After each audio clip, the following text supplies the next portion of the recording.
ഇന്ന് വീണ്ടും പാലക്കാടിൻ്റെ തന്നെ സ്പെഷ്യലായിട്ടുള്ള കൊള്ളുപുളിയും കൊണ്ടുള്ളൊരു ലഞ്ച് കോമ്പോൻ്റെ വീഡിയോ ആണ് കേട്ടോ ചെയ്യുന്നത്. അതിൻ്റെ കൂടെ തന്നെ ഞാനൊരു തേങ്ങ ചമ്മന്തിയും കൂടെ ചെയ്തിട്ടുണ്ട്. അതിൻ്റെ കൂടെ ഞാൻ വീഡിയോ ഇടാം കേട്ടോ. പിന്നെ നമ്മൾ കുറച്ച് കയ്പ്പയ്ക്ക ഫ്രൈ ചെയ്തിട്ടുണ്ട്. അതുപോലെ തന്നെ കടിച്ചക്ക ഉപ്പേരി അതും കൂടെ റെഡിയാക്കിയിട്ടുണ്ട് ലഞ്ചിന്. അതുപോലെ തന്നെ ഓംലെറ്റ്.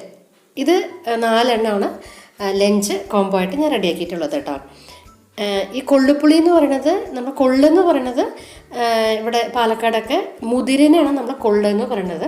അപ്പോൾ അതും കൊണ്ടുള്ളൊരു കറി ആണ് നമ്മളിപ്പോൾ ഇവിടെ റെഡിയാക്കുന്നത്. നമുക്ക് തേങ്ങയൊന്നും ഇല്ലാതെ തന്നെ പുളി കൊണ്ട് മാത്രമാണ് നമ്മൾ ഈ കറിയായിട്ട് റെഡിയാക്കുന്നത് കേട്ടോ.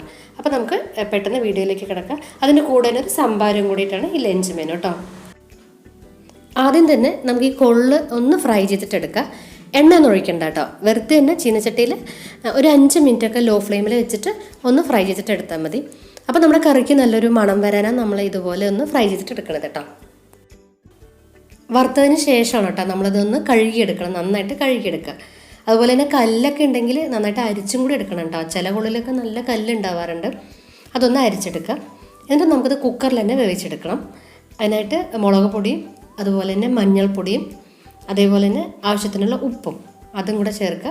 എന്നിട്ട് പിന്നെ വെള്ളം കൂടെ ചേർത്തിട്ട് ഒരു ഗ്ലാസ് 1.5 ഗ്ലാസ്സൊക്കെ വെള്ളം ചേർത്തിട്ട് ഒരു ലോ ഫ്ലെയിമിൽ തന്നെ വെച്ചിട്ട് ഒന്ന് നന്നായിട്ട് കുക്ക് ചെയ്തിട്ട് എടുക്കുക.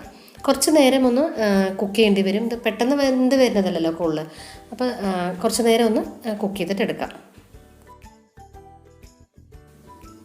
കൊള്ള് വെന്ത് വരുന്ന സമയം കൊണ്ട് നമുക്ക് തേങ്ങ ചമ്മന്തി റെഡിയാക്കാം കേട്ടോ. അതിനായിട്ട് ഇവിടെ ഞാൻ മുളക് ഒന്ന് ആദ്യം ചുട്ടെടുക്കുന്നുണ്ട്. ഞാനിപ്പോൾ ഇവിടെ പിരിയമുളക് എടുത്തത്. അപ്പോൾ അധികം എരിവില്ലാത്ത മുളകായിരുന്നു. അപ്പോൾ ഇതുപോലെ ഗ്യാസിൽ നമുക്ക് എല്ലാം ലോ ഫ്ലെയിമിൽ വെച്ചിട്ട് എല്ലാം 2 സൈഡും ഇതുപോലെ ഒന്ന് ചുട്ടെടുക്കുക. മുളകിൻ്റെ 2 സൈഡൊക്കെ ഒന്ന് നന്നായിട്ടൊന്ന് ചുട്ടെടുക്കുക. ഞാനിപ്പോൾ ഇവിടെ ഒരു 5 മുളക് എടുത്തിട്ടുണ്ടായിരുന്നു. അതെല്ലാം ചുട്ടെടുത്തിട്ടുണ്ട്. എന്നിട്ട് അതിനൊന്ന് മുറിച്ചിട്ടിട്ടു. അപ്പോൾ മുറിച്ചിട്ടിട്ട് കഴിഞ്ഞാൽ പെട്ടെന്നൊന്ന് അരഞ്ഞ് കിട്ടുമല്ലോ, അതിനായിട്ട് ഒന്ന് മുറിച്ചിട്ടിട്ടുണ്ട്. പിന്നീട് വെളുത്തുള്ളിയാണ്. അതും ഒരു 8-9 അല്ലി ഉണ്ടായിരുന്നു ആ വെളുത്തുള്ളി. അതുപോലെ തന്നെ വാളംപുളി, ഇത്രയും വലുപ്പമുള്ള കുറച്ച് വാളംപുളി, അതുപോലെ തന്നെ ഉപ്പും ഇത് കൂടെ ചേർത്തിട്ട് ഇതൊന്ന് ക്രഷ് ചെയ്തിട്ടെടുക്കാം. വെള്ളം ചേർക്കരുത് കേട്ടോ. ആദ്യം ഇത് ക്രഷ് ചെയ്തിട്ടെടുക്കാം. ഇതുപോലെ ഒന്ന് ക്രഷ് ചെയ്തിട്ടെടുക്കാം. ഇതിന് ശേഷമാണ് നമ്മൾ തേങ്ങ ചേർക്കുന്നത്. എന്നിട്ട് തേങ്ങ ഒരു അരമുറിന്ന് ഒരു 2-3 സ്പൂണൊക്കെ കുറവ്, അത്രയും പറയാം. ഇത് തേങ്ങയോടെ ചേർത്തിട്ട് ഇത് നന്നായിട്ടൊന്ന് ഇളക്കുക. എല്ലാം കൂടെ ഒന്ന് മിക്സ് ചെയ്തിട്ട് നമുക്ക് വെള്ളം ഒഴിക്കാതെ തന്നെ ഇതെല്ലാം ഒന്ന് ഇളക്കി അരച്ചെടുക്കണം മിക്സിയിലും. നിങ്ങൾക്ക് തീരെ അരയണില്ല എന്നുണ്ടെങ്കിൽ ഒരു 2-3 സ്പൂണ് കുറച്ച് വെള്ളം കൂടെ ചേർത്തിട്ട് അരച്ചെടുക്കാം കേട്ടോ.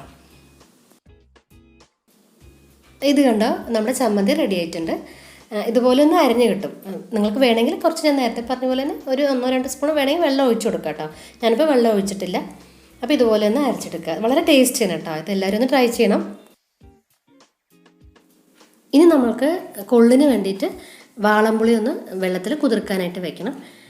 അപ്പോൾ ഇതുപോലെ ഒരു നാരങ്ങ വലുപ്പത്തിലുള്ള വാളംപുളി എന്നൊക്കെ പറയാം.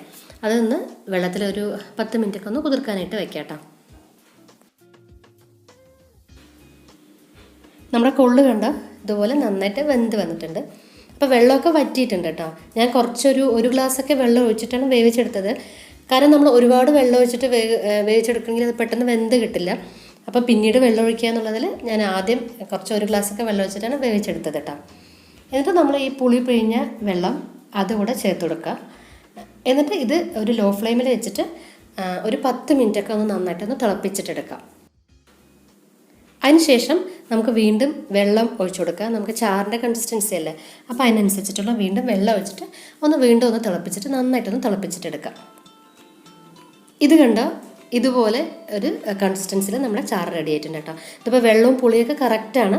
ഇനി നിങ്ങൾക്ക് ഈ സമയത്ത് ഉപ്പ് പോരാന്നുണ്ടെങ്കിൽ കുറച്ചുകൂടെ ഉപ്പ് ചേർത്ത് കൊടുക്കാം കേട്ടോ. അതിനുശേഷം നമുക്ക് കടുക് തളിക്കാം കേട്ടോ. അതിനായിട്ട് വെളിച്ചെണ്ണ ഒഴിച്ചിട്ട് കുറച്ച് കടുക് ഇട്ട് കൊടുക്കുക. കടുക് നന്നായിട്ട് പൊട്ടി വരുമ്പോൾ നമ്മൾ വെളുത്തുള്ളി ഒന്ന് ചതച്ചത് അത് ചേർക്കുക. വെളുത്തുള്ളി അതുപോലെ നന്നായിട്ട് മൂത്ത് വരുന്ന സമയത്ത് നമുക്കതിലേക്ക് വറ്റൽ മുളക് ചേർത്ത് കൊടുക്കുക. നമ്മുടെ എരിവിന് ആവശ്യമുള്ള മുളക് ചേർത്ത് കൊടുക്കുക കേട്ടോ. അതും കൂടെ ചേർത്തിട്ട് അതുപോലെ തന്നെ കറിവേപ്പില അതും കൂടെ ചേർത്ത് ഇതെല്ലാം ഒന്ന് നന്നായിട്ടൊന്ന് ഫ്രൈ ചെയ്തിട്ടെടുക്കുക. എന്നിട്ട് നമ്മൾ വേവിച്ച് വെച്ചിട്ടുള്ള കൊള്ളിൻ്റെ ചാറുണ്ടല്ലോ അത് ചേർത്ത് കൊടുക്കുക. അതോടെ ചേർത്തിട്ട് പിന്നെ നമുക്ക് തിളപ്പിക്കേണ്ട ആവശ്യമൊന്നുമില്ല. നന്നായിട്ടൊന്ന് ഇളക്കിയതിന് ശേഷം നമുക്ക് ഗ്യാസ് ഓഫാക്കാം കേട്ടോ. അങ്ങനെ നമ്മുടെ കൊള്ളുപുളി റെഡി ആയിട്ടുണ്ട്. ഇത് ശരിക്കും പാലക്കാടിൻ്റെ ട്രഡീഷണൽ ആയിട്ടുള്ള കൊള്ളുപുളി തന്നെയാണ്. ചോറിൻ്റെ കൂടെ ഈ ഒരു കൊള്ളുപുളിയും അതുപോലെ തന്നെ തേങ്ങച്ചമ്മന്തി മാത്രം മതി കേട്ടോ. നമ്മുടെ ലഞ്ച് ഭയങ്കര കുശാലായിരിക്കും. അപ്പോൾ എല്ലാവരും ഒന്ന് ട്രൈ ചെയ്യുന്ന സമയത്ത് ലൈക്ക് ചെയ്യാനും കമൻറ്റ് ചെയ്യാനും വിട്ടുപോരുത് കേട്ടോ. പുതിയ നല്ല വീഡിയോസായിട്ട് ഉടനെ കാണാം. ബൈ.